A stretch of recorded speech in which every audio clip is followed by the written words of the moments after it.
be a drop in the ocean compared to the reduction in the caps?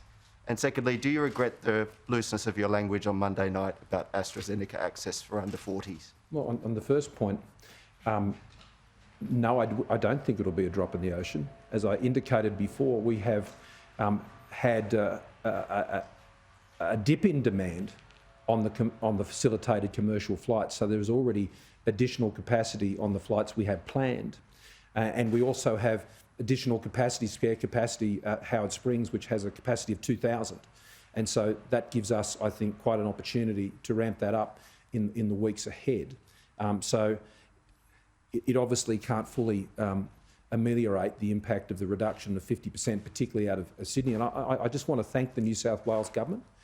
The New South Wales government has carried half the load and more of returning Australians. They have done a phenomenal job in doing that. And I know it's with some regret today, the New South Wales Premier has agreed that across the country, as a national agreement, we have decided to do this. But that's just an indication of their participation in what the National Cabinet process is all about. So I want to thank all of those who've been working in New South Wales. They have done an extraordinary job. Even in the midst of this lockdown, they're still taking 3,000 people a week. And I think that's been an extraordinary effort. In relation to your second question, I completely reject the assertion.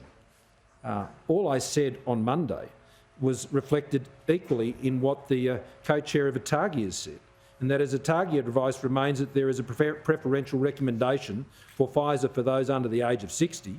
This does not preclude those under 60 from accessing AstraZeneca vaccine, but the preference is they access a Pfizer vaccine. Simply said that Australians should have the choice to go and talk to their doctor and make a decision with informed consent about their own health. So I certainly don't have any issue with what I said about that.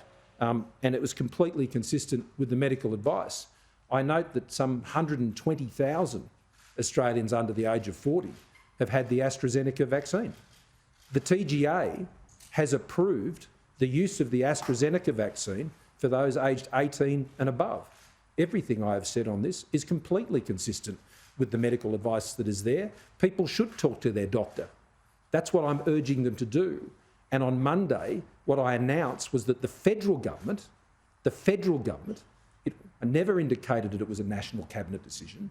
I said it was a decision that was noted because it was a decision taken by the Commonwealth government.